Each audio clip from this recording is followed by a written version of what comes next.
For some of us, who let you introduce yourself? Per your lab coat or your dress or your uniform, we identify you and bring you close. Come. How is Mr. Sayram doing? They were like, hey, you're a UHAS student. How is Professor Lataya? Okay, then I'll let you know that I'm a UHAS boy. You know, I'm old boy. Then I'll just tell you things of UHAS and also of the work. Aside the clinical field, we offer different mentorships to continuing students. Those of you who are willing to further your education, do your masters, PhDs, and all that. UHAS alumni are everywhere. Some are sweeping awards in the US. We published one recently. Then it's as the best PhD candidate in the US and in one university in the US. Right? The platforms are there, how they manage to get the admissions, how they apply, and all that. To get close, we tell you to know before you even leave the university, because you should have a plan, right? Hello? So come on, hello? Good. Those of you who are interested in business, you can do business alongside with what? Your profession. And then I might ask that if you are a nurse, public health officer, lab scientist, doctor, if they take away that profession from you, what will you do?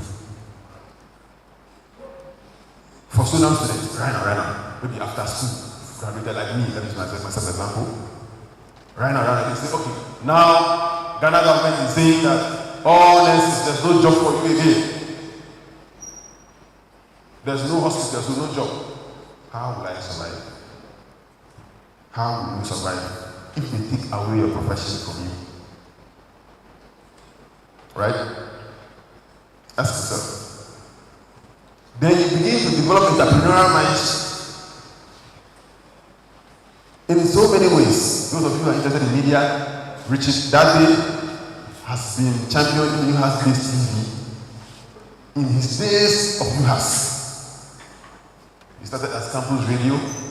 After school, I think 6 years or 7 years after school, he's still here offering mentorship to some of you who are interested in media. A lady, Perpetua, learned from her. Perpetua is championing She Media. I'm sure you might have heard about it. If not, Google.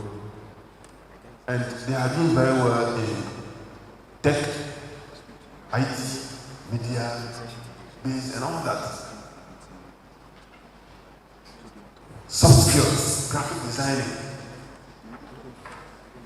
An example, when I was in UHAS, I needed people to be doing graphic design for me anytime I want to publish something. I take the opportunity myself, learn how to do graphic designing, and today if I want to do a flyer, I take my PC, I do my own thing. You can also do that for people. Several other soft skills. UHAS alumni also tries its best to give you scholarship opportunities. We've had several discussions on instituting scholarship for continuing students. Count on us, but get closer and know what we are doing as alumni. Workshops and seminars. Very soon we'll be hitting the campus with a very big lecture on a pressing issue. And many more. I want to end here by saying that you have come to a university. It is universal. That's why it is university.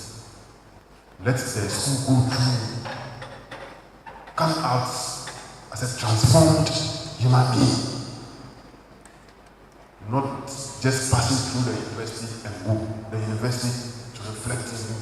Even on your vacation when you get home, let your parents or siblings see that yes, this is a university student or graduate in the making impact in the society. I thank you for the opportunity. Well, thank you very much.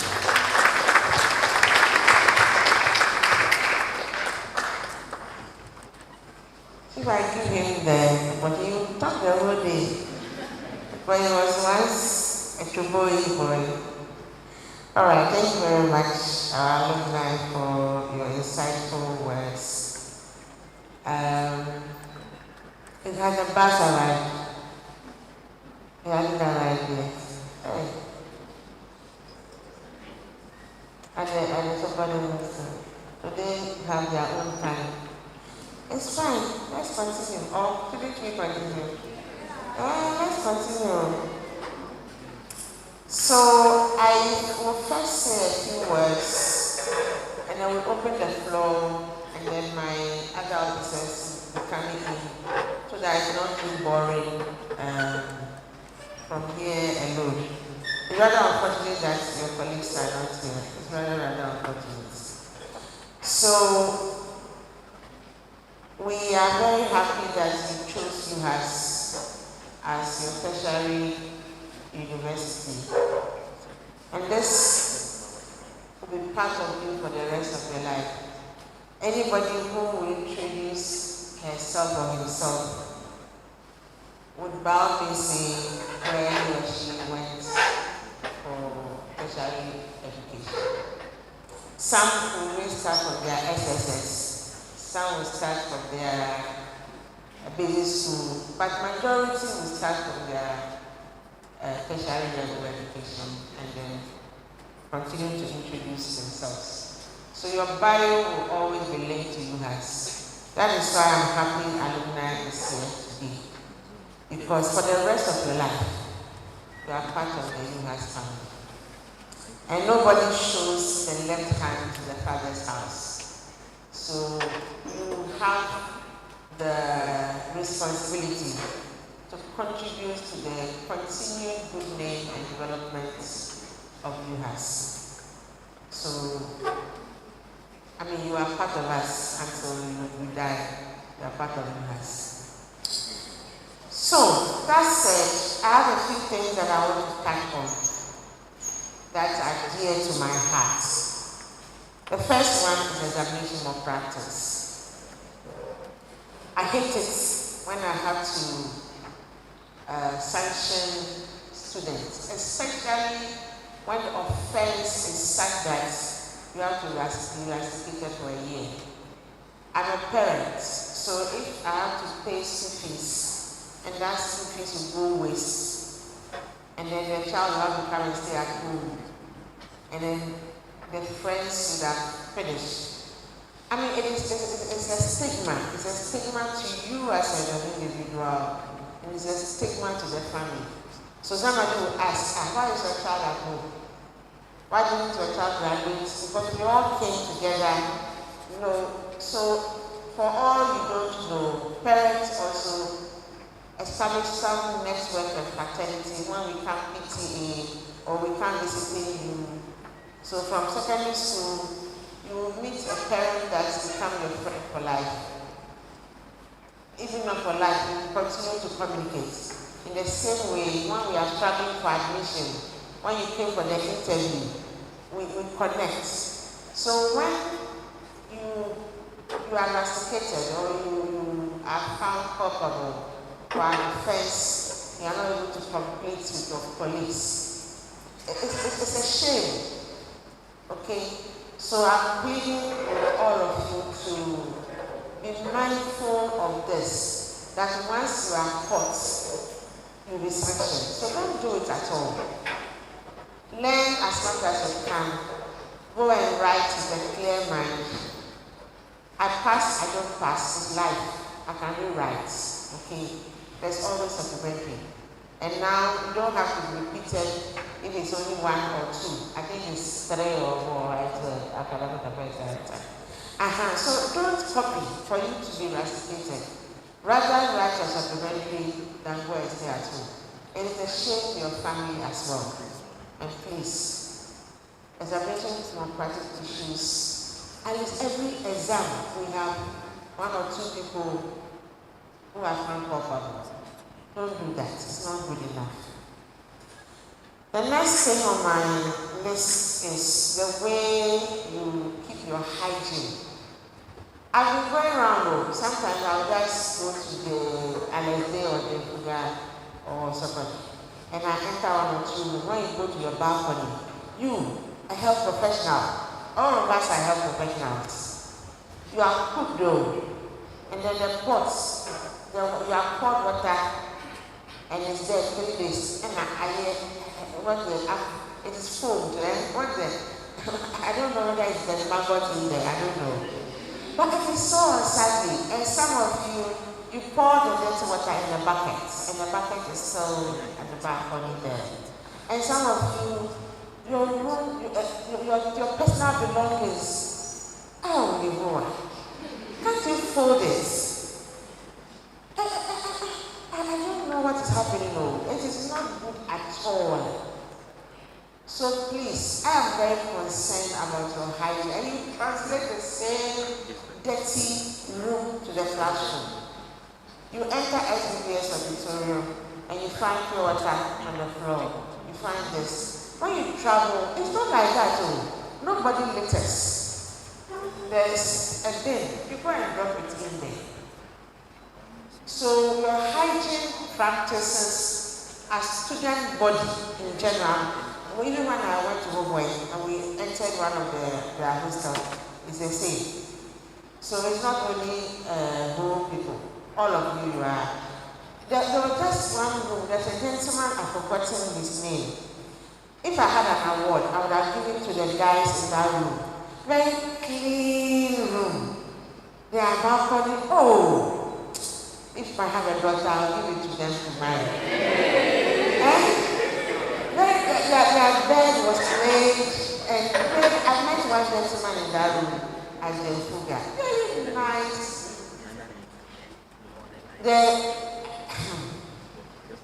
The same student too. So please, hygiene. Translate the same behavior to the classroom. Then I have collective responsibility to power consumption or power usage. The university, multiple campuses. We have the laboratories, and then we have other spaces that unfortunately we have to use the AC or the fan. I mean, where we find ourselves in the part of the world is hot, okay? So our electricity bills are high. If you are in the classroom alone, that's 2 of you. Sit where there's the air flow, open the window, and don't put on the fan or the AC. Some of you put on the fan or AC, that's 2 of you. Some of you know that you are done with the class, you are all leaving. You leave the light on, you leave whatever on. It's not helping us. And now that we are going to this huge edifice in phase 2, come August 1st. Students and the other students will be using that place. If you use the same way you do every day, we can't pay the bill. It will be too much for us.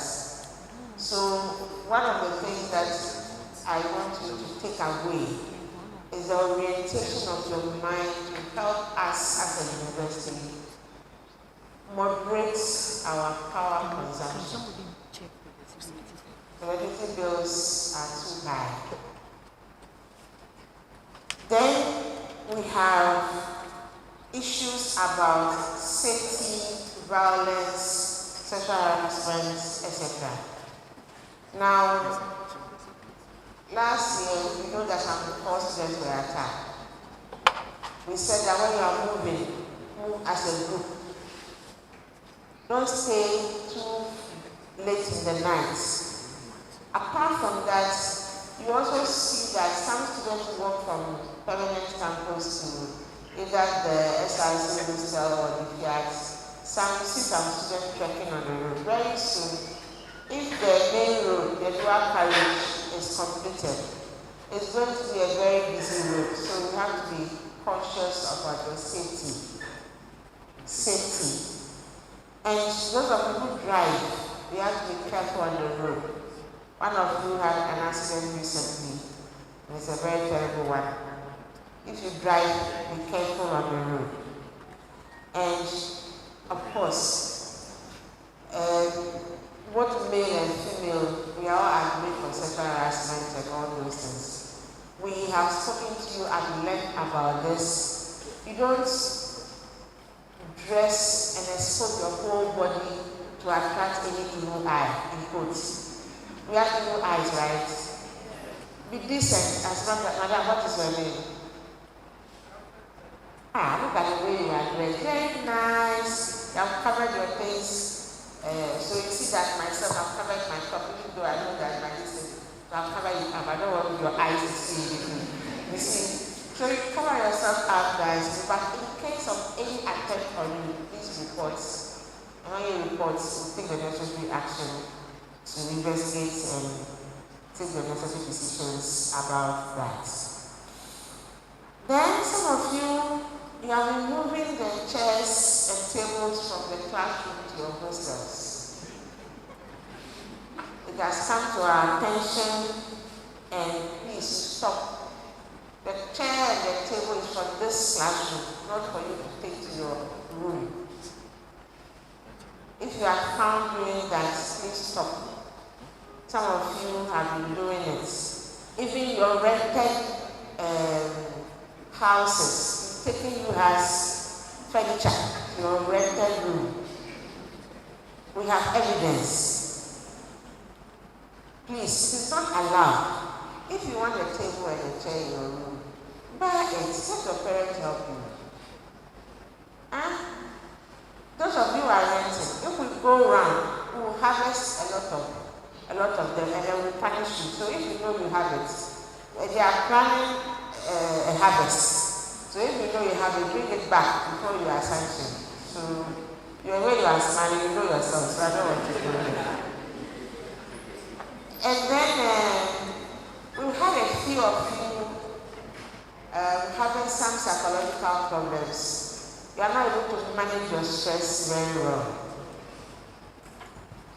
We are in a geographical location that is serene. You can do morning walks, jogging. You can devise other means of relieving stress. We know that the curriculum is heavy. We know that for some of you, your parents force you to do the program you are offering. You didn't really want to be a pharmacist, and they forced you to join the chemistry and all those. I don't even know the names of some of the compounds you study. So I mean, like sleep bots. So because of that, you're not able to sleep, and then you are stressed. We don't want anybody to break down. We had a suicide attempt last year. We don't want it to happen again. So as a student body, as a student fraternity, you have to support each other, okay? And find ways of relieving stress, extracurricular activities, so that, and if you cannot really continue the program because you know that this is not what you are passionate about, talk to your parents.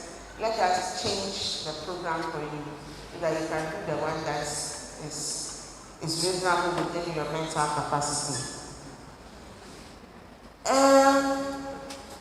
Our alumni leader said a little about vocational training or your clinicals. We've also received feedback. Some are very punctual, serious, others too, you don't go to work. So the preceptors started reporting our students.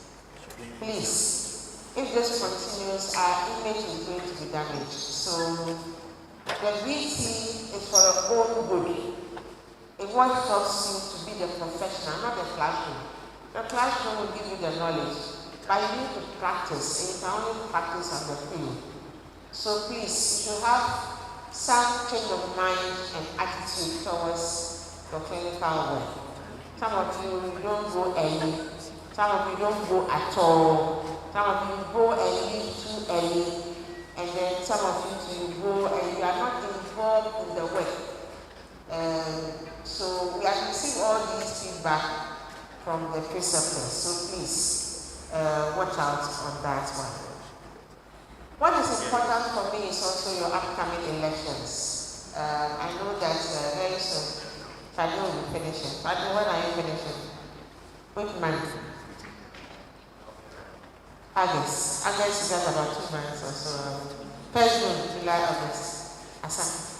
Now, we've been having problems in the past. It is this administration that the elections kind of went on seamlessly. Nationally, this is an election year, and every year is a leadership change. So I want to appeal to all of you that we also want a peaceful election this year also. Whoever is going to vie for the presidency, I mean, by all means you have to campaign and all that, but the Electoral Commission and the decision makers to vet the process, the candidates and all that, should be done with fairness and integrity so that we can have peaceful elections coming August or July. I don't know which month we do it. The last thing on my list is school fees. As of today, sandwich regular students culminatingly, you owe me over 8 million Ghana cedis. Is it a? What they come from here? And you should pay your fees, so it's important. You should pay your fees. So tell your parents that the Vice Chancellor says that they should help you to pay your fees so that you will not sack you from the examination room. But before I open the floor for questions, is that there are a few things that we need to inform you about it. So the last 2 congregations, we did not have souvenirs to go around. We didn't give souvenirs to anybody. The contract was awarded, and the person who won the contract submitted substandard products that don't meet the standards of UHAS. So, like the scroll and that we didn't receive it. It was not good, so we rejected it. So we had to do the procurement process all over again. So as we speak, the new consignment is being produced in China. Some of them are completed, some are still ongoing, like the folder. The folder is still ongoing, right? The folder, the medallion is still ongoing. Okay.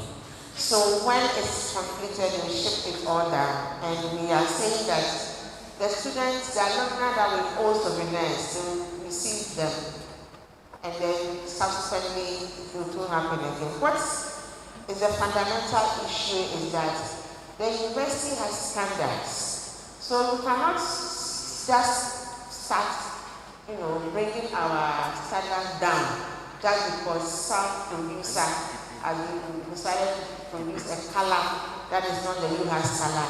The logo is not properly aligned. Even the spelling of the whatever is written, there's a mistake. Then we receive it and come and give it out. No, it's not possible. So basically, the procurement lapse or challenges that we had resulted in the lack of souvenirs in the previous graduation ceremony.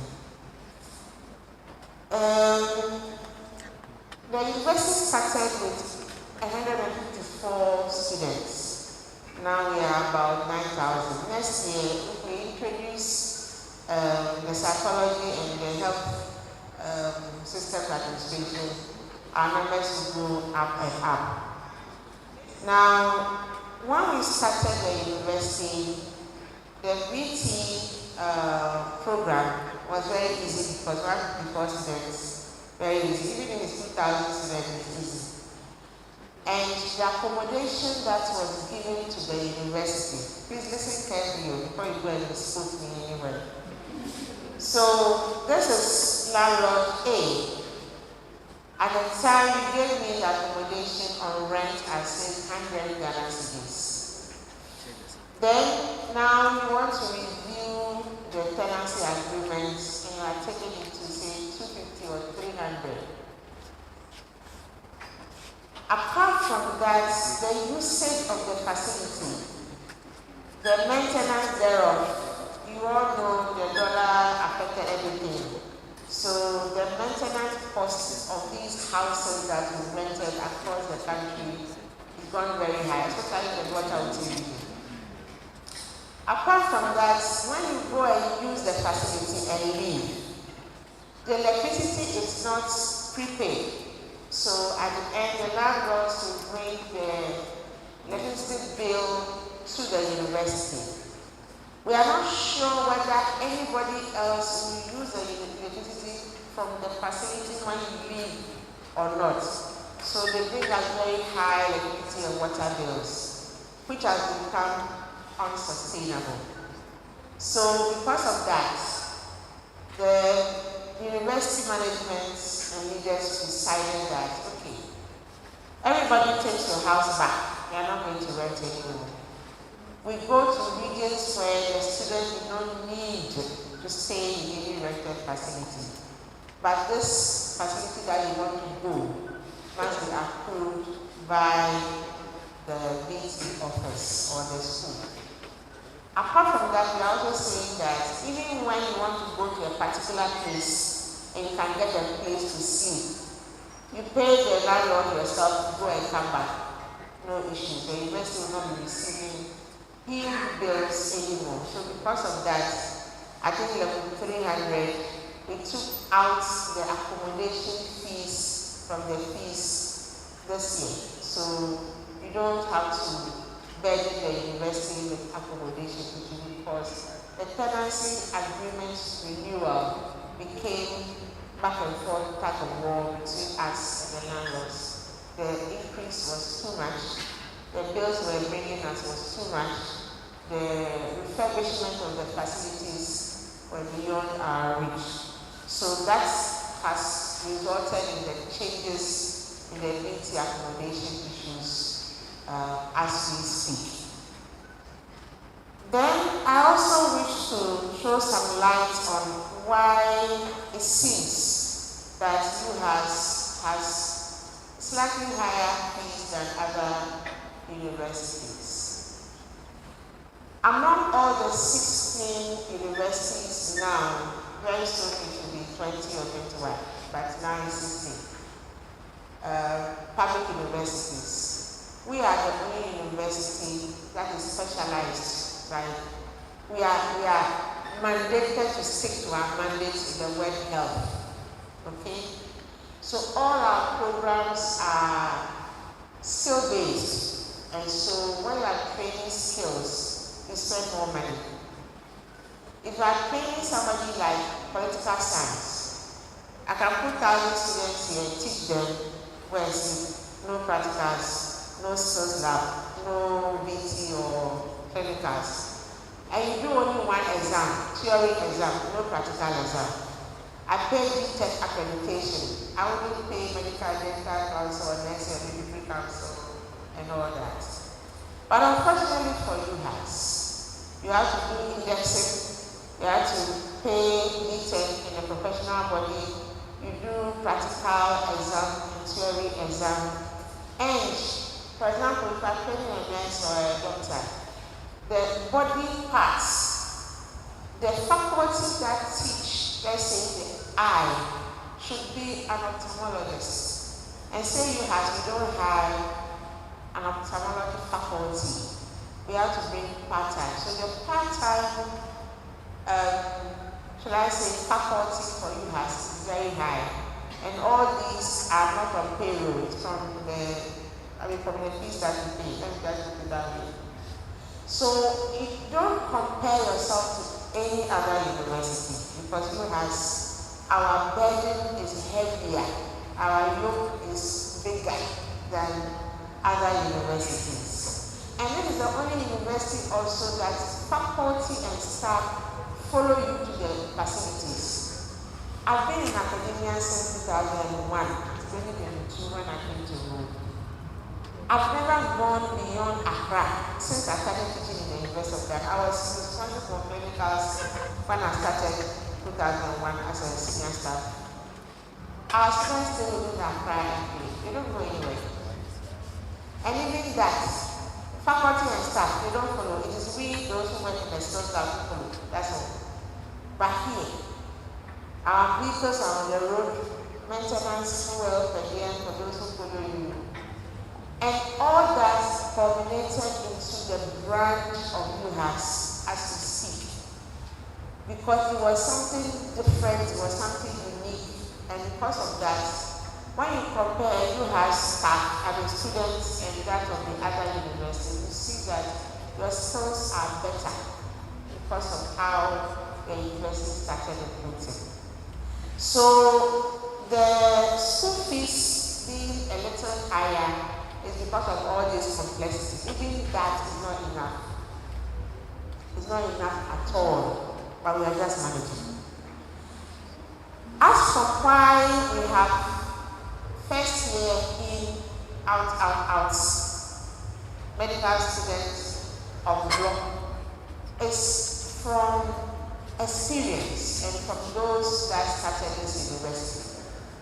If you go to college, for instance, and other medical schools, the medical students, because of the peer nature of 6 a.m. class, 7 a.m. class, late nights, you have to go and clap your patients and present the next morning. Most medical schools, they have their medical students in the hostel. For effectiveness, for reduction of stress, safety, because you don't close early and all that. The first year, you are fresh into the tertiary space. You don't know anybody.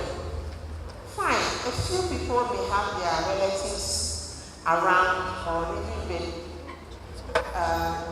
students, your parents are even working here. Okay. Now, normal practice in most universities is in the first year you come in so that you can have that peace of mind and now explore the environment to be out. If we had enough hostels, all of us will stay in. Okay. We are trying our best to get some additional hostel facilities as much as possible. The next year, if it doesn't happen this year, next year, but we'll find some hostels coming up. It's our desire that all our students are on campus as much as possible. A few non-residents is fine, but UHAS, you all know, especially the homeboy story, is very, very disheartening. Why we don't live in so home, you are complaining that you don't want to be in. Homeboy, you want one hostel, you won't have it. And you will have it and you are complaining.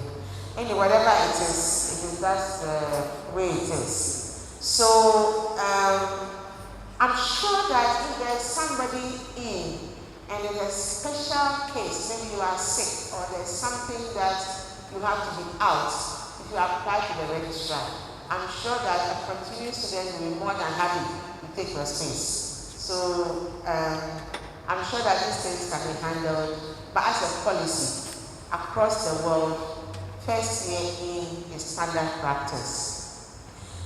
We are going to give the alumni, SRC, UHAS Media, and Grassroots office spaces in the China Phase 2 place. So, if I say office spaces, it means that they have to be getting ready to finish their office, okay? So I'll give you rooms and then finish it yourself. That's the best I can do for you. You are looking at my face. Anyway, so we are going to earmark some spaces for you people, so don't worry about that. But my appeal to the alumni before I open the floor is that the China Phase 2 is coming with a lot of burden to the university. And I'm sure that some of you think Director, who is going to help you plant on the 7th? SRC looks okay. So that day is not a holiday, but as many of you that can help us, we have received a lot of siblings from donors, parks and gardens and other benevolent organizations to plant agape to make the ambience nice. Handing over officially will be on the 29th of July. But before then, some movements will be taking place. We are going to confirm the president's availability for the commission. We are praying that it all happens on the same day. So we are hoping that before 29th July, whatever we plant next week or on the 7th would have developed nicely enough to have a very beautiful ambience. But I was telling the SRC president that the way we did the learner seats and the pergola and those things, we are still looking for such opportunities for students. The golden cane, the compound is there, but there's nowhere to sit outside like that. So I'm looking for such support from all of you, your parents and your uncles, your aunties, who can help us to come and, create some spaces that you can sit and chat or discuss your assignments and all that. So we on our parts will do what we can do to keep the system running and supportive as much as possible. So we can open the floor. Is there a second microphone or is only this one? Is there only one? There's one. Okay, very good. So we'll open the floor and then my colleagues will be coming in as the questions come. So who is taking the first one? Feel free, this is a family meeting. It's not. There's a hand. Madam with the mic, there's a hand. So please give it to her. Thank you. Okay, so good morning. Mine is not actually a question, but it's a suggestion. I'm Elizabeth Audrey, teacher level 2 understanding. Mention your name and your program and level. Okay, so I'm Audrey, official level 200 student. Mine is a suggestion. So I suggest that we get a breakdown of our fees in the subsequent years. We get a breakdown of our fees in the subsequent years.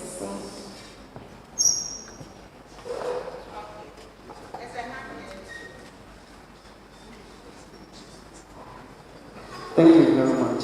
My name is Maila Mohammed, MBA level 400 students. Thank you, His Excellency Fadils and his administration for this great opportunity. We thank our administration for being there for us. My first question is about our student handbook. I came here 2021, and as of now, we are almost graduated. We've not received our student handbook. I don't know of those behind us. So I want the administration to do something about it for us. And the second is about sexual harassment. Thank you very much, Madam BC, for speaking on sexual harassment. But mostly when we talk of sexual harassment, it's like it goes against the males. Madam BC, I quite remember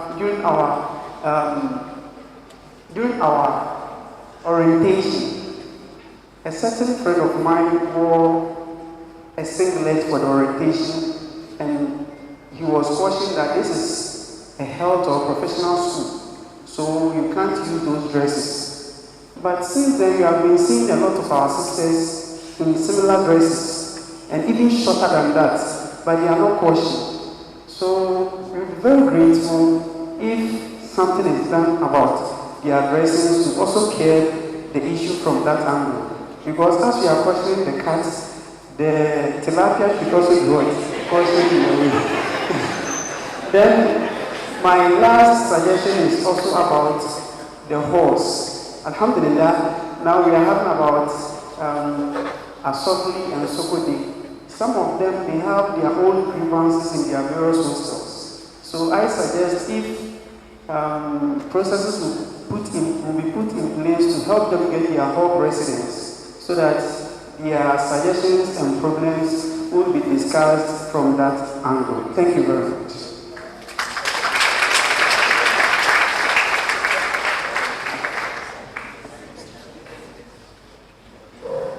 My name is Jubilee Gaga, level 400 nursing student. Please, mine is with regards to the furniture.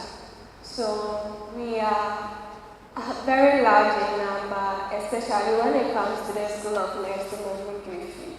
But all the time when we are coming for lectures, we have to be taking chairs from one classroom to the other before we have our lectures. And even sometimes, we don't even get chairs at all to even sit on. We have to be standing or sitting on the tables in front of our colleagues.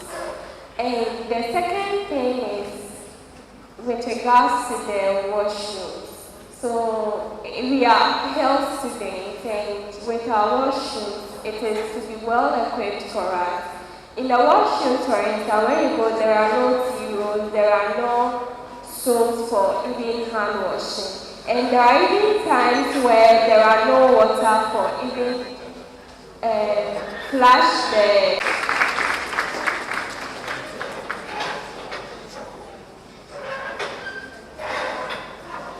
Okay, so I'm in the person of Michael Simpademo, the Mudran Regional nursing student. So I want to touch on what my brother said regarding the GCRC system. I think it would really help students a lot, especially the grievances are quite many. Talking about somebody more as of before, especially with regards to the water issue. It's really, really serious. My question would be about the hostel week celebrations. As a hostel president myself, last year we had a meeting with management, and I wanted to ask. We asked about how we were going to get money to celebrate all weeks. We were assured we were going to get the money back. It was with finance and all that.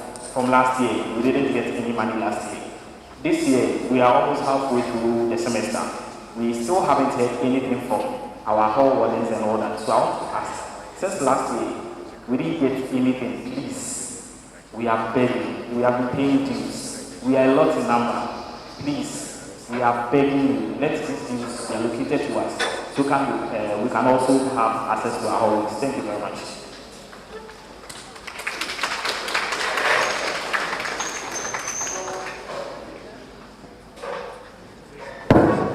Good morning. Prof, my name is Michael Ogusuda. I'm a level 500 medical student in UHAS. Yeah, so with my questions and my suggestions, I've grouped them into academics, health, hostels. So for the academic, we have an issue with Wi-Fi. Like our Wi-Fi system is so bad. It's not very consistent. Sometimes it can go off, sometimes it can come on. And as students, we really need Wi-Fi for our research. Sometimes to watch videos to learn. So please, if you can address that for us, I'm very glad. Secondly, in our classroom, sometimes it really gets hot. The air conditions are not functioning well. So if you could actually attack that for us, I'm very glad. Also, with our projectors, some are not in good shape at all. Sometimes we project the picture. Sometimes when we are learning, the slides are green, but sometimes they become yellow. Sometimes they are white, sometimes they become brown. So if that can be addressed for us, I'm very glad. With our health, Prof, I want to ask whether there is a system for emergency in the school. Let's say around 12 p.m. and a student collapses. Is there an emergency line or a hotline for students to call to? Or is there an ambulance for students? Also, there is a school clinic on main campus. I don't know how often it opens and when it opens, but usually when I pass by, it's closed. I want that to be addressed too. Alright, thank you very much. Alright, so before second round, let's address this one. So you have a seat. We'll go second round. So those who are late, you've missed a lot. So take the notes from your colleagues. Next time, come early. They said 9 o'clock. I was here before 9. All of you were late. Anyway, so I would attempt to respond to some, and then my colleagues will come in as I assign them the ones to respond to.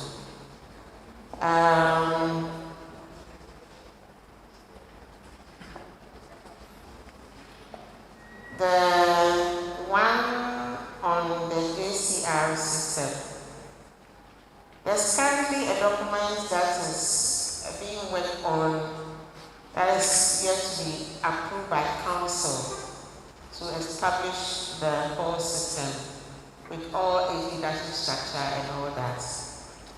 But you all know that, maybe you all don't know, we have received support from Ghana Community Water and Sanitation Agency in Accra.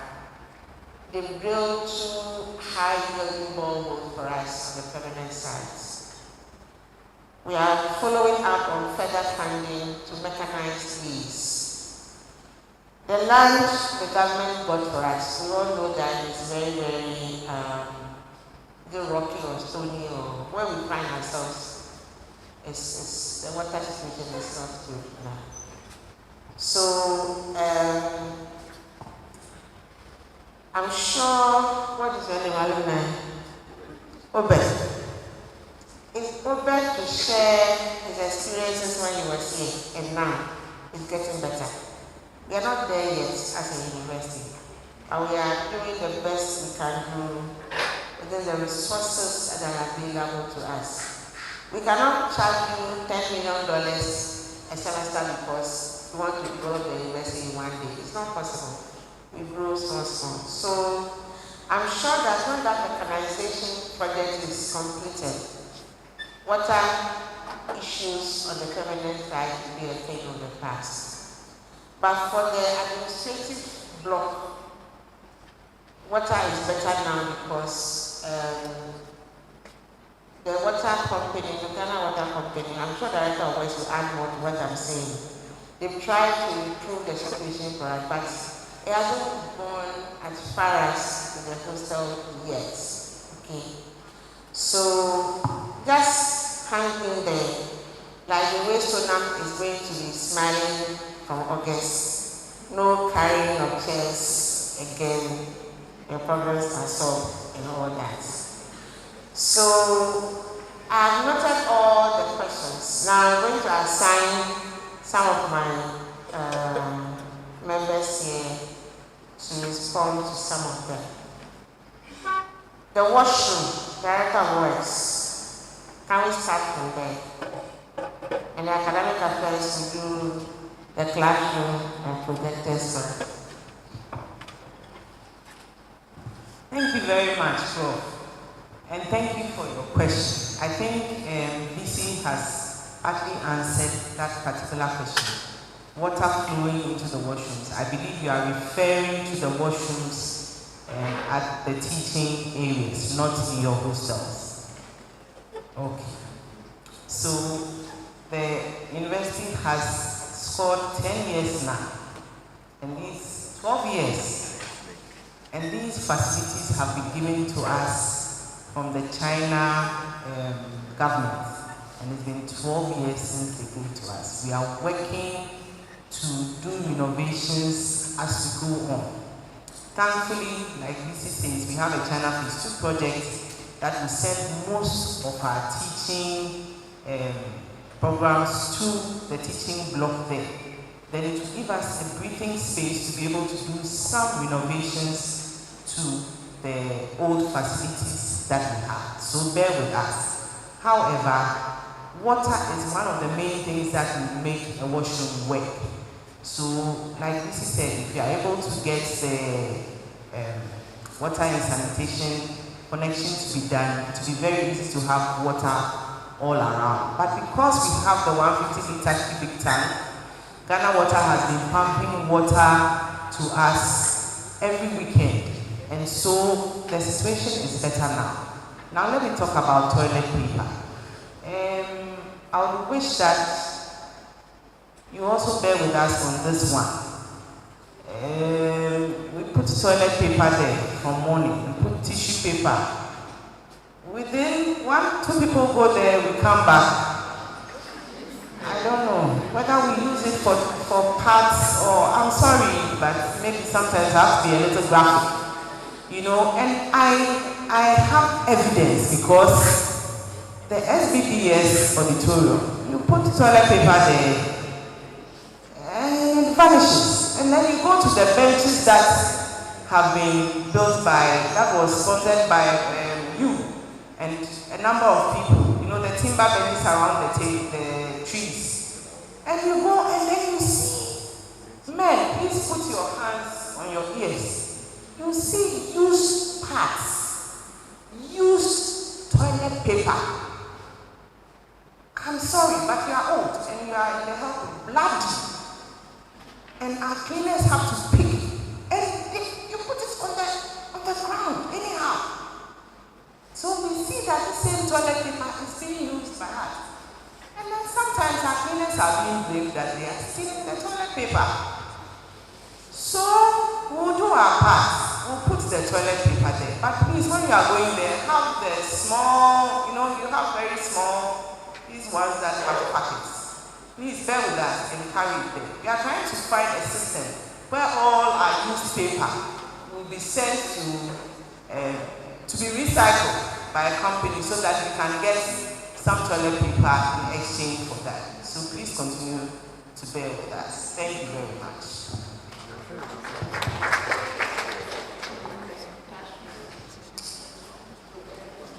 Thank you, BC. I've looked at a couple of issues. Yes, please. So, student handbook. The last set of handbooks, physical handbooks, were produced in 2021. And those of you who have seen it, you will notice that there are a lot of errors in it. Because the rules in those handbooks will be used to judge you when, for example, you commit examination or practice. You can't afford to be carrying around handbooks that the rules are not clear. Okay, and because the rules are being revised, you came here, the person who has the question, where is it? Good. You will notice that when you came to level 100, you could repeat because you failed one course. Now the rule is that you must fail 3 courses before you repeat. All those consistent changes must go into the handbook before it is printed. So you don't have half the rules in the book, half which are not in the book. It will be very confusing. That is why what we do is that the one on the website, once there is a change, we update it. So once, and we were waiting for academic board to approve this rule on repetition, which was making life rather difficult for the UHAS students. And so now that we have got that rule changed, the entire handbook is being reviewed, and you get it as soon as it is ready. I noted about Wi-Fi. UHAS, when the students' numbers were 175, we had 1 meg Wi-Fi that we were all using. The numbers have now moved to almost 10,000, and we are still having 1 meg. Management is doing all it takes to increase that. Now, that 1 meg is shared between Ho and Hohoi. So right now, the arrangement is that management is fighting tooth and nail to look for the resources and provide dedicated internet to those in Hohoi whose situations are worse than yours. Terrible. In fact, if you have lived in Hohoi before, you will notice that even if you bought data, once the banks open, your own mobile data begins to misbehave. But you know what is fine? Whilst management is making these efforts, you, students, you share the Wi-Fi password with people who are not students. You go to Daven in the night, and everybody living around Daven comes to Daven campus to come and access the internet. You see, all the questions you are asking, things would have been much improved if we shared responsibilities. Somebody mentioned furnitures. Can I see behind all those who know somebody living around Trafalgar, Daven, Mirage? I'm not asking whether you stay here. Do you know somebody stay here? Now you also know those of them who have school furniture in their rooms, right? So if the university buys the furniture, your colleague picks the furniture to his room. You visit that colleague, you don't tell him anything. Then you come here and ask about carrying furniture. We can't continue like that. Granted, the life of the UHAS student is more difficult than that of the Lagos students. That is true. Let us not make it worse. Emergency services. Prof, this one I would want to stand up because I want to appeal. SRC President, you and I have had this discussions. I will answer all of them. You and I have had discussion as to why, unlike the Lagos students who can use SRC dues and student revenue to plan beauty pageants, dance show, and all the other hall celebration, our situation is such that can we not start looking at helping the system? I've been asking this question. If your first SRC has that only foundation kits for a hostel, only the P2 for a hostel, and the second one put concrete, I am sure by now we would have had half an SRC hostel. The risk and emergency system, the challenge has been that students don't follow it. So a student falls sick, instead of calling a hall warden or a dean of students, and they call VC. What if the VC is not in the country? So we must understand the system that exists. One, that everybody is in a hostel. If you are not in a hostel, you have a dean of students. Okay? So we don't have an ambulance sitting there. But I can tell you the number of times somebody calls and the security unit has a vehicle that once, and that vehicle, the driver works in the night. It is not an ambulance. It doesn't have, as a medical student, all the things you expect in an ambulance. Correct? But we are capable of moving somebody to the hospital. And I can tell you the number of people, because the dean of students stays in an area which is not safe. Once she gets a call, she calls me. I drive to pick her. And then once security is taking the person to the hospital, we meet them at the hospital. Projectors. These projectors are very expensive and delicate. Sometimes we have projectors that are mobile because a lecturer has rearranged a lecture, you don't have a classroom, you want to make arrangements. Sometimes your numbers are such that the lecturer wants to do the discussion in an office or something. So we have those mobile projectors. I've seen how some of your colleagues handle those mobile projectors. They are not enough, yes. But we need to take better care of them. I've entered classrooms in the night. I see 2 students in this hall. All the fans are on, all the lights are on, the projector is on. If you leave the projector on for an unduly long time, the bulbs burn out. So your green will be blue and your yellow will be white. Management. For Howard campus alone, since DC came to office, we bought 7 projectors. I was in Hong on Wednesday. I decided to check whether they are. 4 have started doing the blue and green because of the same problem. This is what again? The answer all of them. AC.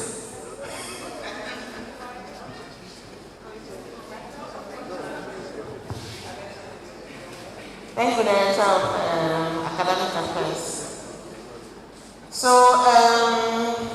Dean of Students, let me come to you about the policy on the UHAS system. If you can throw a little light on that. And also the whole week celebration that is pending. And the sexual harassment, the blessing of the students. Thank you very much, Miss. Good afternoon to you all. Is it afternoon? Good morning to you all, and happy new month to you all. I wish you all well for the month. Okay, so regarding the GCR system, as VC said, yes, the document is almost ready. We've developed a document solely for the hostel management, and the GCR system has a place in that document, and it's almost ready to be submitted to council, as VC said. And then the second issue is the Hall Week celebration. Yes, unfortunately, last semester we couldn't celebrate it, but I think on Monday I had a discussion with the hall tutors. So any moment from now, the hall tutors will be engaging the various hall reps for planning, because the semester is very short. So what we are planning to do is to have the whole week celebration across all the halls within the same week. And that will take some time from the students as well as SRC week celebration. So this is in planning stage. Deborah, you don't need to beg us to have your whole week celebration. We are working towards that. And the last issue has to do with the students' dressing and sexual harassment. Yes, the university has a policy on sexual harassment, and it is stated clearly there. And if you recall, at every orientation, I speak on that. We don't support that here, and the punishment for that is clearly stated. So anybody, and a number of you have been coming to my office, and I've been engaging you on that. Anybody who has those challenges, you can come to my office. And let me see by hand how many of you know my office. Because I've met a couple of students, even level 4 students who don't know my office. Yes. Okay, so how many of you know the auditorium, the city auditorium? That's all of you should know. Because all of you are lights off the bus around the city auditorium. So, and when you pay your school fees, where do you send the receipts? It's the city auditorium. My office is directly opposite the staircase that leads to the student account office. So you can always come to my office and we'll have a private discussion should you face such challenges. About dressing as well as every orientation, I talk about it. I remember this year's orientation, when I was speaking on sexual harassment, a student dressed and walked past me, and I used her as an example. So the ladies, be mindful how you dress. And some, I don't know if those ladies are here. I've met a number of ladies who are not appropriately dressed, and I've engaged them. But my office is always open. If you want to have a discussion with me, we can extend that beyond this platform. Thank you. So I will bring the registrar in to talk about the breakdown of fees and the school clinic. Registrar. Thank you, Lucy. So at the moment what we have is a summary of fees on the website. If you request a bill, for those who are on scholarship, your sponsors will require that you submit to them your yearly bills. For them, we give them a comprehensive breakdown of everything. But what we have on the website is a summary of it. We cannot give all of you the breakdown of everything that is summarized for you on the website. If you need it for a particular reason, or scholarship and you request, or your sponsor's request, we provide. What is on the website is a summary of what you pay. That is on the breakdown of fees. But you must know that you are not paying for what you are getting. Nobody here is paying anything commensurate with the tuition and the services that we provide. None. You are not paying even half of it. The university management and the entire University Formative Council will not even sanction that.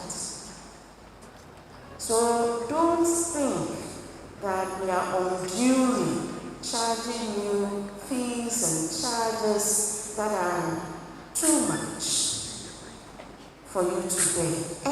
There is a whole committee for fees. The whole committee that is chaired by the Pro-Vice Chancellor. You have all the deans, you have the directors, you have the students' reps on this committee. This committee decides the breakdown. The breakdown is not decided by one person. It's a collective discussions which includes the student leadership. The SRC president sits on that committee, the cluster president sits on that committee. Council approves all fees and charges. Your SRC president sits on council and is part of the discussions and decisions about fees. So be rest assured that the university will not unduly charge you for anything. You are not paying commensurate, especially in UHAS, for the kind of programs and practical training sessions that you get here.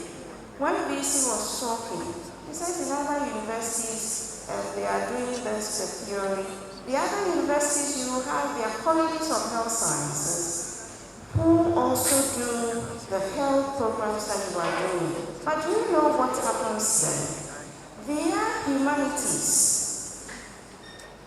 What they get from the humanities, from the purely theory programs, is what they use to support the training of the health programs in those universities. So if you took a medical student bill from UG or from KNUST and you compare that and you say that this is a person who is in KNUST doing medical sciences, and so you want the same medical sciences fees at KNUST here, go into their discussions, their fees committee discussions, and see the components that is supported from the humanities. Here in UHAS, the whole UHAS is College of Health Sciences of one school.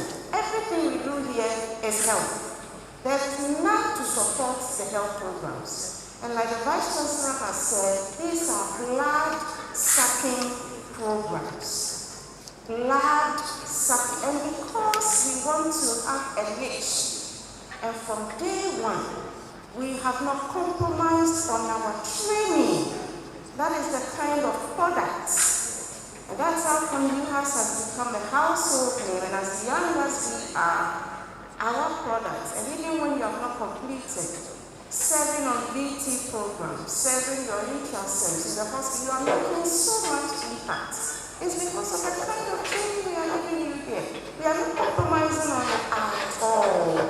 So the comparison kindly cease, because a lot goes into the determination of fees. Now the clinic. Yesterday, my VC, the Director of Works, the acting Pro-VC, who is Professor Frank Edwin, currently the Dean of the Medical School. He is currently acting because Dr. Tabo is out of country. They went to see the simulation center at the China Phase 2, the new school of nursing and midwifery that will be going. This is also in Canaan. And if you see the simulation center and the equipment therein, UHAS here will come. In fact, you people, you are going to be blown away if you went there. This is a hospital, a mini hospital, just a simulation center. And the university actually has plans to have a clinic, a school clinic. It's something we have thought through, we have been thinking about it.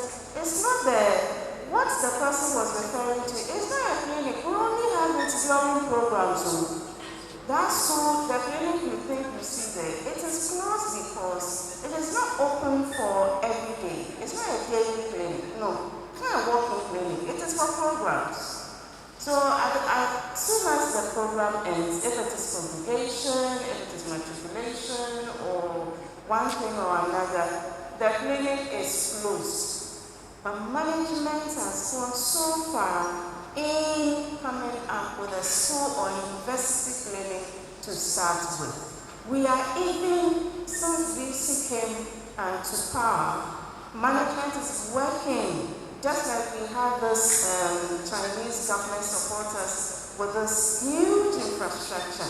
The University Council and management is talking to government to have an Another government supports us with a teaching hospital.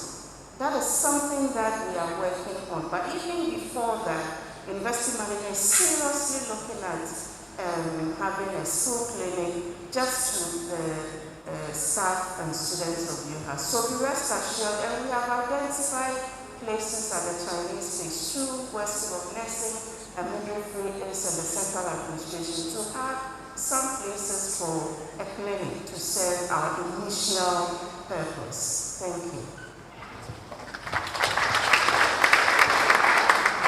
Even if you are biased, when I spoke, you didn't clap for me, right? You are clapping for me. Anyway, so before we open the floor for second round of questions, I'll be inviting the VT coordinator to say a few words based on his observations and experiences regarding the VT program, in addition to what I said in my initial comments. But before that, when we say the central administration of the university, some of you only do Trafalgar Daben clinic. You don't even come to the premises. If you come, you're coming to do your classes, then you go. You don't come again. You don't do anything there. So the whole administration is moving to phase 2. Okay? So finance will not be there anymore. Audits will not be there anymore. Academic affairs will not be there anymore. Public affairs will not be there anymore. Procurement will move from Daben to phase 2. Student affairs will be moving. So the whole administration of the university, some of you guys have not even know what China phase 2 is. There are 2 main buildings. The central administration is separated from the School of Nursing and Midwifery, and behind the School of Nursing is the Simulation Center, which the registrar is talking about. So the central administration will be moving to phase 2, plus the School of Nursing and Midwifery. Some of you will be asking, what will we do with that space? So those of you in SGBS, your dean and some faculty administration, and then you share it with pharmacy, and where the current office is currently. And then when Sona moves, the dental school will be within the dean enclave. That will create a space for dental school, plus their clinic. So we are going to construct a clinic for the School of Dentistry, the current Sona Skills Lab. Then the rest of the facilities will be shared with SAS there when we leave.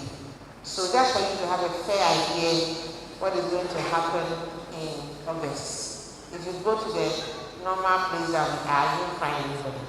You have to come to phase 2. In case you want to see somebody, you want to follow up academic affairs, public affairs or something, you have to go to phase 2. So, Idrisu, you have the floor. Thank you, DC. Let me stand up a little bit so that I won't take my time. So I want to give you this little information on VT and the slight changes that is going to happen. So for the 2023-2024 academic year, VT will start immediately after your second semester. And in UHAS, we call that one the third trimester. So it's a holiday, but it's not a holiday because you will require to undertake your clinicals. So this year we are starting our VT from the 5th of August to the 27th of September. That's 8 weeks for all the other schools except Sunam. For Sonam, you'll be starting your VT on the 5th of August to the 25th of October. That's for 12 weeks. The reason being is that Sonam is going to do a combination of VT and Intrasem together. So when you are selecting your facilities, please kindly take notes. So currently, we've given out Google form to be completed. Do we have level 300 and 200 here? Good. So I hope by now you've all completed your forms. Good. So there are some few changes from the regions. One, we are now required to write letters to all the regions and inform them about your coming. So kindly ensure that by next week Tuesday, you have all completed your form. Now, if in the event you want to change anything on your form, just go back to the same link and click on edit. Go back to the column where you want to edit. You edit and resubmit. You don't need to submit another form. So this time around, by the second week in June, we are going to start issuing with letters. Some of you can take a scan the letters, send to your parents, submit to the facilities before you go. So when you do that, if you are rejected, we will know in time and change to the new facility or the second place that you want to go so that you don't have an issue. Because if you don't send the letters on time, and then the registrar signs the letter that we send to the region, you cannot change again. Because in that letter, we are going to indicate the facility that you will be going. And that will be done by the 25th of June. So you have the opportunity to take your individual letters, send them to the facility through your parents, and if you are not accepted, kindly come back and change it for you so that we are able to compile the list to all the regions and where you are going. Now, based on the review that we had on BT, we made some slight changes in terms of those who go for mental health affiliation and then for 3 years. What were these changes? BT has only touched on one of them, which is accommodation. So the reason for the change in accommodation is not even about cost. One of the key reasons is about increase in student numbers. When we used to place all level 300s in voter and OT, the then voter region, we used to have a total of 380 to 486, which was the highest. So we were able to get good accommodations or some standard accommodations around to place students. But now, as we speak, only Sona alone, almost 380. So if you add SPA, SARS, and SUM, we are talking about 600 to 700 students. And when we say no, still you still have to be in the voting opportunity, you will not be able to get the places that you want to go. Last year, they also went to Kitchener. That's what the government hospital. We gave you accommodation. None of you stayed within the accommodation. You all returned because you said it wasn't up to standards. So based on all these considerations, the university decided to take out the fee component of VT so that students will go to wherever they feel comfortable. Now the other second reason is overcrowding.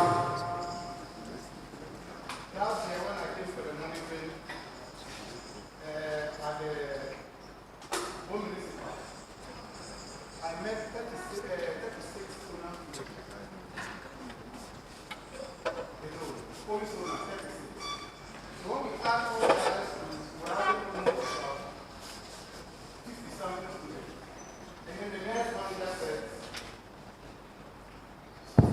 And then the next manager said, no, the numbers are so huge that they are not able to train you as you are supposed to be trained. So the question was, why should we place students compulsorily in the Volta region? They go and get overcrowded at the health facilities and are not able to learn.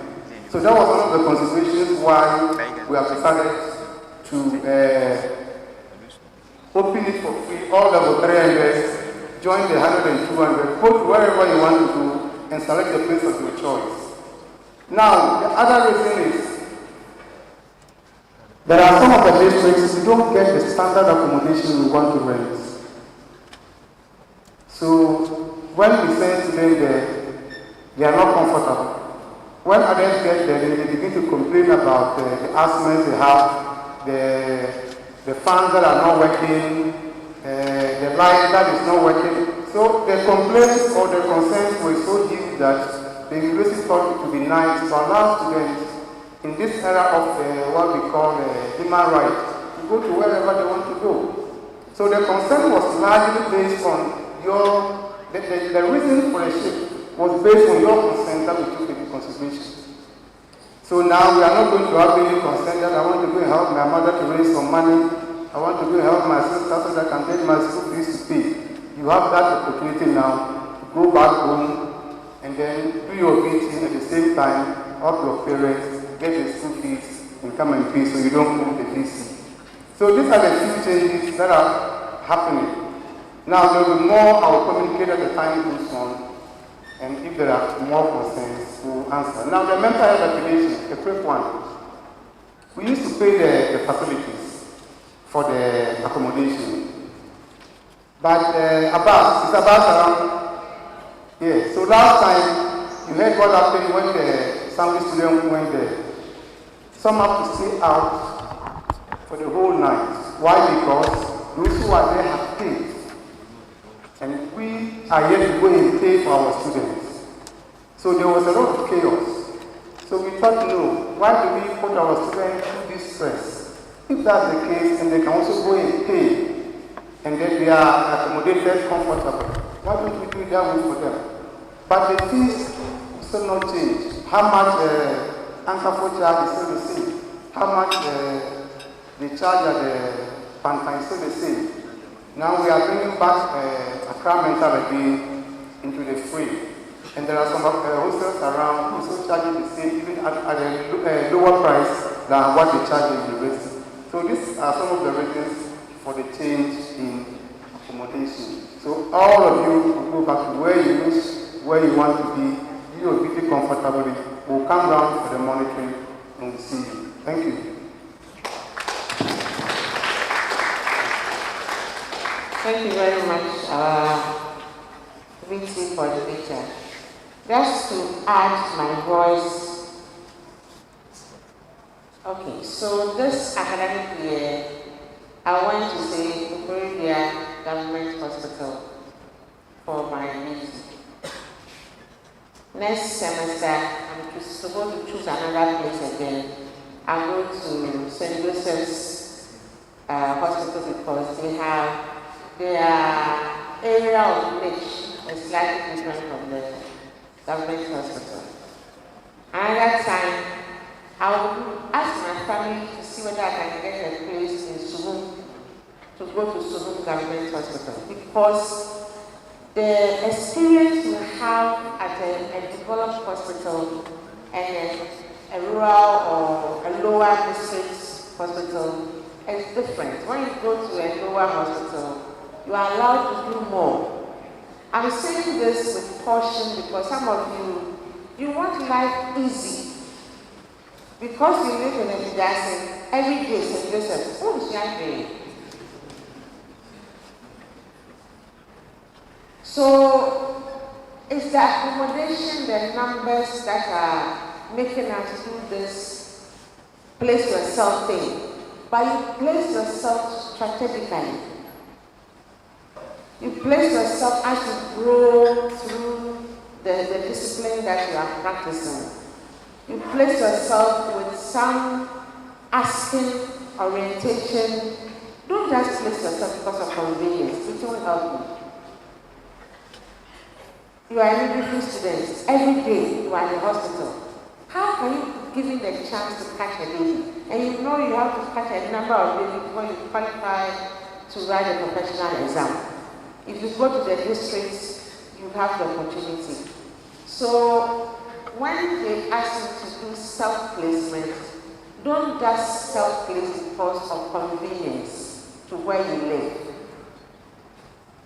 It's important to keep this in mind, that you ask your parents to help you get the skill set that qualify you to be a proper professional in the discipline that you are being trained, than to always be going to the same facility because you live there. It will help you.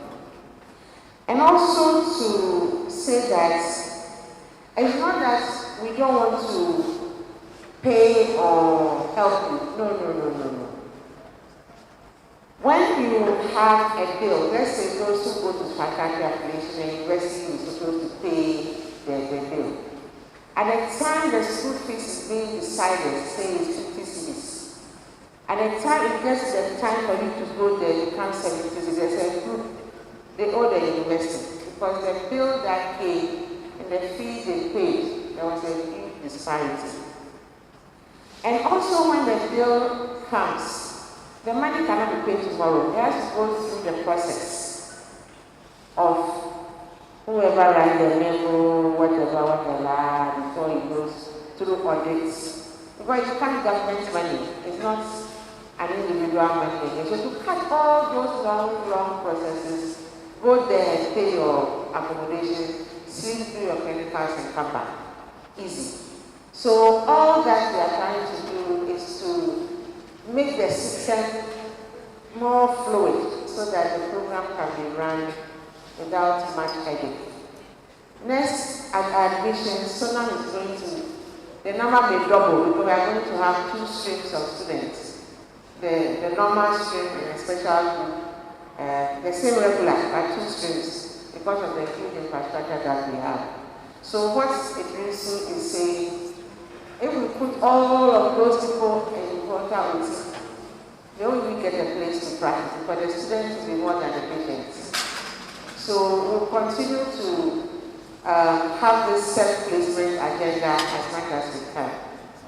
What you have to look out for, those of you in level 100, level 200, is that along the line, even the self-placement will be restricted to some regions.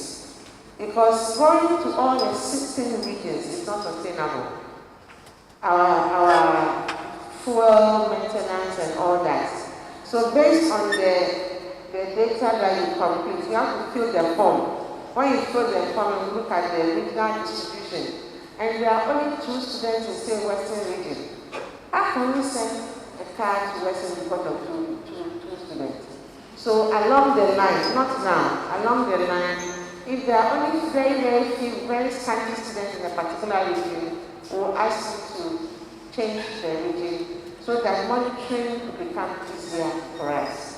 So we are doing all this just to make sure that the programs will run and we are still doing what we are supposed to do. So is the second microphone working now? All right, so we have the second round of questions. And there are some hands up here.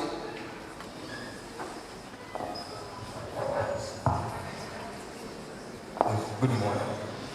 Thank you, SR's management for this opportunity. My name is Lapi Frederick from School of Pharmacy, level 500. With all due respect, I would like to disagree with the academic affairs and the issues of the movements of the chest, and then also give a practical example in terms of the projector. So I think the issue that the lady raised may be towards maybe the diverse lecture halls and the Trafalgar lecture halls. So the question that we have to ask ourselves is that at what time do these students move chairs from the lecture halls to their various rooms? And then also the hostel over there to maybe the Asogli hostel. If we are creating, there's creating some spaces over there for students to learn. So there will be need for chairs. And I think that if the chairs are provided in such rooms, there will be no need for students to move the chairs over there. And I would like to believe that these students may move the chairs at odd hours, maybe in the night. And we have security on campus at Adabe and Trafalgar. So the issue is that how do they evade security? Because they may not move chairs during working hours at this time. So those are the questions that we have to ask ourselves. Because I'm a pharmacy student, and then the question will be that... So before you continue, you ask a question or you give a contribution not to contradict or not agree or disagree. We are not going to do that back and forth, okay? So ask your question or make your contribution. This academic year, we bought 9 900 pieces of tables and chairs. And for those of you who come to the website, the lab complex, you've seen that behind some classrooms there. And we put some to work with. Always when we are talking, we have to remember that we are operating multiple campuses. And for the UHAS faculty, say the timetable is 2 o'clock. Because the person may have other commitments, the person will shift the 2 o'clock to let's say 5 p.m. I'm supposed to teach, you are pharmacy, right? I'm supposed to teach only pharmacy students, but because of convenience, I will say for this class, pharmacy, LBS come together and teach you. So when academic affairs is designing the timetable, they design per the number of students per class. But the UHAS faculty practice in general. People shift lectures. I mean, you are students have experienced it. They shift lectures and combine classes without recourse to the timetable. So some of these things account for the movement of tests. But Sona is a learning school. The new facility is giving us 2,500 student spaces. So if Sona moves, I'm sure that these problems will be minimized. So I want all of us to take their time to either ask a question or make a contribution. Not to agree or disagree, if not to come back and forth. So please continue. Thank you, madam. And I say your name, your level, and the course you are undertaking. So all of you will remember. Some people were late. So if you take the mic, your name, level, and the program, that's it. Please go ahead. Yeah, so the issues of it is so on permanent campus like this, for instance, because we use the pharmacy block, there were times that these students honestly come for our chairs. So other programs. I'm sorry about that.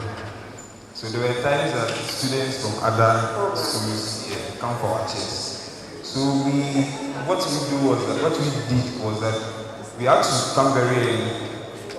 We had to come very early and then stop the students from moving the chairs from our building to the other building. And it created a whole lot of issues for us because we had to be fighting with them over it. So I think that, like you said, we didn't know about the new chairs that came. And from all the speakers that spoke, they all talk about the increase in the number of students. And I think that if we want to solve these issues, that means that the introduction of the chairs must meet the increment that. So do you know how to summarize? Because this is particular. So that's so with the projector, for instance, we have 6 lecture hours in the pharmacy, and then we move as we calculate. When we are supposed to go to lecture 5, the projector over the PMI information was stolen, and then the seniors ahead of us, that was the information that we got to us that it was stolen. It's not there. The projector is not there in the lecture hall, and then we've reported several times. It was even reported before we came. So we had issues whereby now we have to stay in the level 200 class. And then this semester, for instance, we'll be in class, and then another batch of students, I think PA level 100 or 200, said that period has been allocated to them. So we have to use that lecture hall, which is in our school building. So you have to move back to the School of Pharmacy building. You have to move back to the class, which has no projector, and then we have to struggle with that. So I want a response to these issues. Thank you. Thank you very much. My name is Ifo Solomon, Pharmacy Level Academy. And please, I want to request that moving forward, we should be able to access our individual statement of fees in our portals. And also, I need clarification on refund of fees. What qualifies someone to apply for refund if the person is not a final year student? Thank you.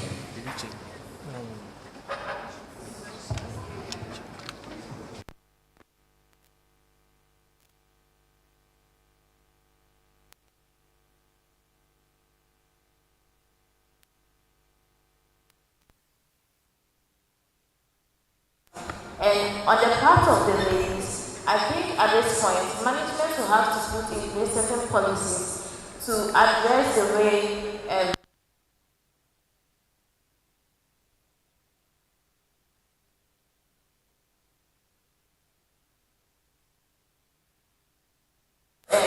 looks like the lecturer is not able to interact with the students as in the way he's supposed to do because of the nature of our dressing. Thank you.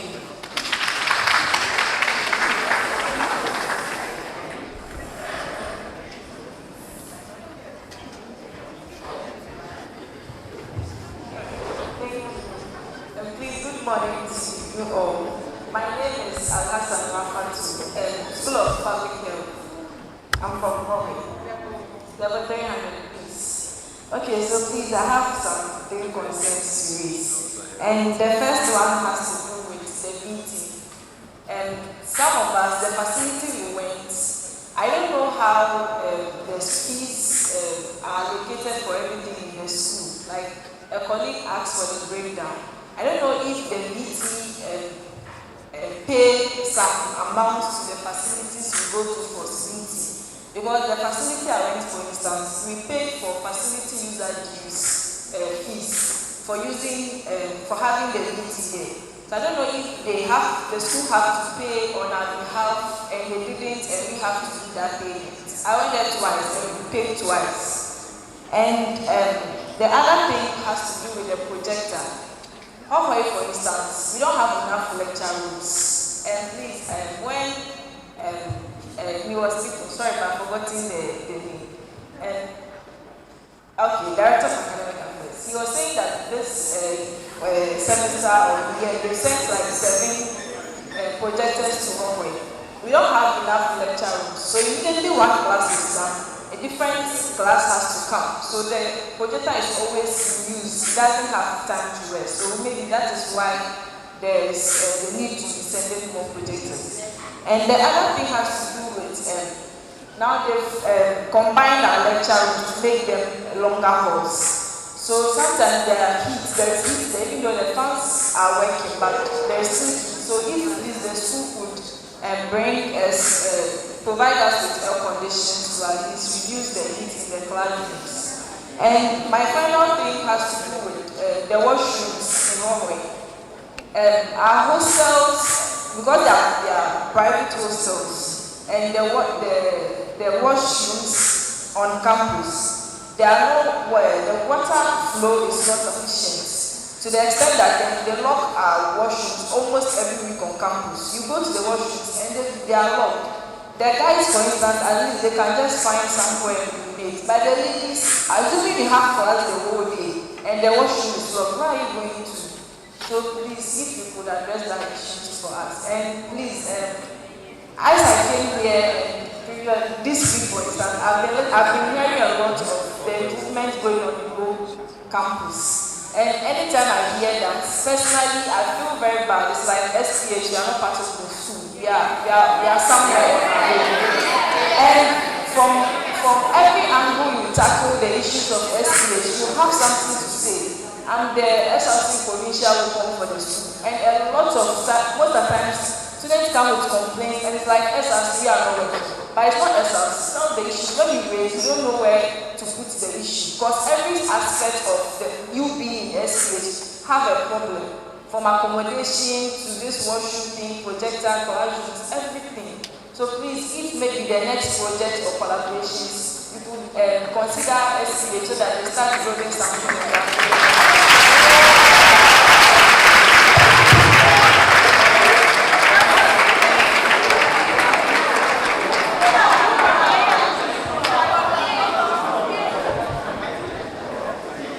Good morning. I'm Mount Operation, Lemohammed, SLC. Please, I would like to ask the reason why school only opens at 8, but we have lectures at 7:30.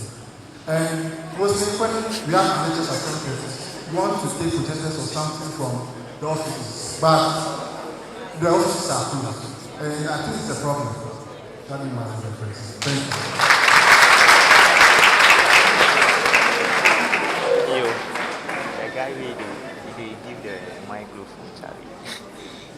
Good afternoon.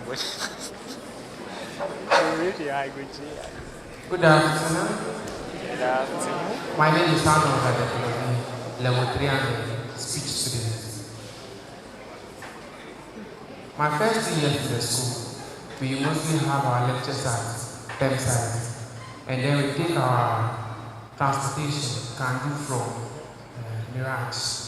But at times that it's difficult to get can do from that side to term site. And most of those times that we will be stranded at that junction. School vehicles come to pass us by, especially the pickups. And when we take critical look at the pickups, they are mostly empty. And sometimes it's try to stop them to help us and bring us from the junction to term site. But they ignore us and they go ahead sometimes we are late for our lectures. So I just want to know, is it a rule or a law for the drivers not to pick we the students up when we are stranded, or just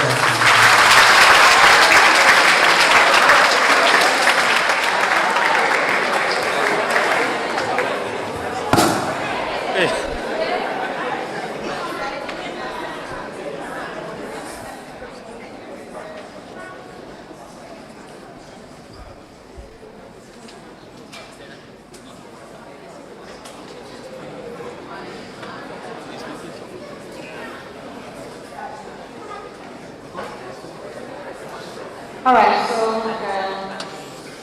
because the battery is on its way, let's address these questions. Then we'll do a final round. Then we'll be out of here. Those that were late, you owe me an explanation. All the people at the back were late. You owe me an explanation. Okay, so let me go to work for it first. And I'll bring our parents acting HRE because it was a school officer at work for it. Director academic was involved with it. Our registrar, they were all involved with it as the administrators. So I'm sure they can add on. By law established, the university shall be located in Go and any other place that the council approves of. So because of that, UHAS is in Go. We all know that at the inception of the university in 2012, the university had no facilities. So the government didn't give us any facilities to start this university.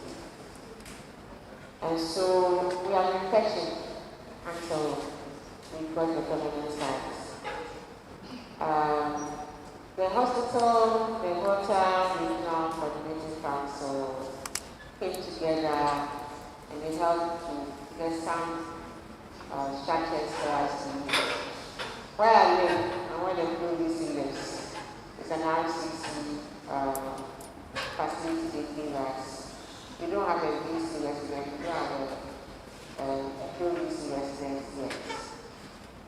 So when you are complaining about all the things you are complaining about, know that we came from ground zero, okay?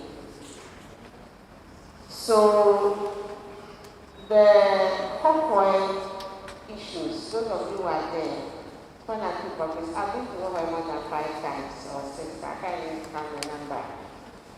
It is important for us to also develop hot as much as we are developing food.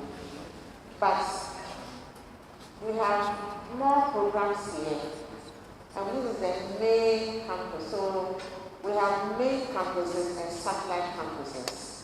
The primary campus of UHAS is both, and then we have other campuses. What we are waiting for, what we are pushing for, is a Korean government funding that we have submitted, we are following. We are not receiving any approval yet. To have the Korean campus structures, including hostel, lecture facilities, the pavilion, and all that. We haven't received funding yet. But you see, the main campus, because the programs are a lot, students are more across programs, faculty and all that. we need to still continue developing the main campus. We can't strip off and say we are now concentrating on Hogwarts. We have to do the two hand in hand. That is why you see the efforts of opening up the classroom. We are looking for some rain to fall. If it falls, you see that we develop another structure for you. We can't talk about everything now that your colleague is recording what I'm saying, and it will be online, but this is that. You know, so we can only say that for this administration, our eyes is on Convoy, is on the main campus also. Okay, the registrar has been the student officer there, the academic affairs director, so our eyes can never be off Convoy. So since the director HR has not said anything of it, is that free. We will not hear his voice. I'll give the microphone to him later to show a little more light of the Convoy dynamics. Lectures starting at 7:30 is the standard practice across the country. Offices opening at 8 is not a norm. So if dedicated staff are supposed to play some roles, they come early and they are paid overtime. So it's not because normally work starts at 8, so nothing happens between 7:30 and 8. So I'm sure registrar will add a few words to that. But she approves a lot of overtime for people. So if they are not coming to work and they are paying overtime from them, she has to answer to that. I think SRC should take this up to say, how do I identify the person standing at that junction as a UHAS and the person is standing at garage? So maybe it is important for you to consider expediting action on the tax or the whatever can identify the students so that when the director of one who is in charge of transport can now tell them to speak to the inspector, because we don't also want to put anybody at risk. And we know that as the place opens up, as we have the dual carrying being done, it's going to be done to the asphalt level. The place is going to open up, okay? And so we need to have that identification sorted out. And the policy on dressing. All right, so when you have tertiary level education, it's an independent, a grown-up system. When we have professional programs, we can have dress code. But a tertiary university is not tagged with dress code. You understand? So if you have like law, come in with your suit, that's it. You have nursing, come in with your coat, and that's it. But as a university in general, as tertiary level university, then we come with dress code because of sexual harassment. It doesn't happen anywhere. You talk to yourselves to dress well. That's why I said you support yourselves, you mentor yourselves along the line. When I was teaching everyday teaching, my class, if you come, no hand, one hand, I walk you out. And then I use the nursing midwifery code of ethics to say that because I teach a typical nursing, surgical nursing course, you can't do that. I use that to cover myself. But if it has gone out of the school to the main university, I can be brought to book. So tertiary level education is a system where you are allowed to mature, to grow with critical thinking skills, exploratory skills. You grow as a man or a woman. So when you finish university, you enter as a senior staff. You don't enter as a junior staff. A degree holder, a university degree holder is a mature staff. That is why I'm concerned about the dirty rooms you have in your hostels. That is why I'm concerned about the dirty classrooms. Sometimes I pass here and I enter the classroom and it's littered all over. You don't go to the work environment, you don't go to business environment with this attitude. First impression is very important for me to relate or work with you or recommend you. It's your total persona. And so when you are dressed, showing your breast, your legs and everything, your voice, the freestyle, your hair is like a pisella, and all the beard. I mean, what kind of person is this? So we don't need a dress code for UHAS, because this is a tertiary level institution. But for the various professional or disciplines that we have, School of Medicine can say we are coming to class, dress this, it's fine, it's for the school. But as a university, you can't do that. So if you yourself, you are growing up and you cannot control the way you market your body, then there's something wrong. So we can talk about it, but it cannot be a policy that Ministry of Education is going to worry. What are you doing at UHAS? Various schools can have their policy on dress code in the skills lab, in the classroom, but as a university, it's not standard practice anywhere. That is a tertiary level institution where I dress code. It's not that. So I'll bring Mr. Akron in to throw some light on the dynamics at forward. Thank you, Prof. And students from Howard, you are welcome. I associate myself with Howard all the time, and I happen to be the immediate past head of administration in Howard. You will bear with me that my concern always is about encouragement. We shouldn't see buildings first before we start our programs. From experience, when the university started, all students were happy to associate themselves with UHAS. That was the first issue. And should we wait till we see the historic buildings? We only have the alumni we have today. But for homework issues, it is true that there is a permanent campus coming up. It's only that the program is still on course and the buildings are on course. Some of you know the place and the site has not been completed. We're hoping that those issues will come to pass. And on campus, we try as much as possible, you are aware of it, that we engage students to manage the space we have. And we always continue encouraging you to understand the dynamics of the environment. I will give you one example. The rooms are very warm. Yes, recently I went to SDBS lecture hall and I saw students finding themselves. I have to go around and open all the doors. I don't know if any of you seated here was in that particular lecture hall.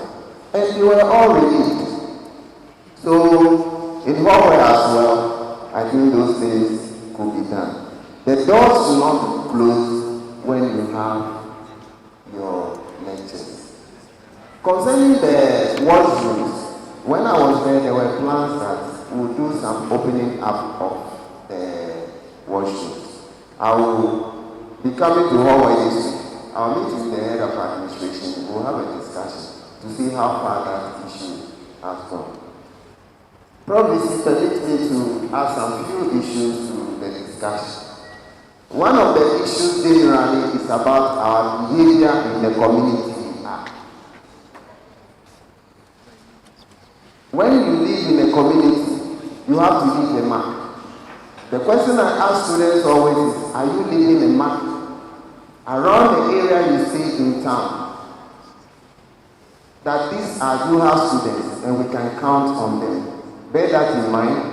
If a colleague of yours is going astray or doing things which are not very good to what you think is the standard, please draw the person's attention. I also talk about SRC elections. I associate myself with the first alumni as a staff, but still an alumni. I can recall that the first first election students had and the second election was having an electoral commissioner who was a student, currently a captain in the Ghana Army. His question he always asked me, are we practicing the good work that we have done? And he's always there to support your election. Anytime there is election coming on, please, we would like to support you.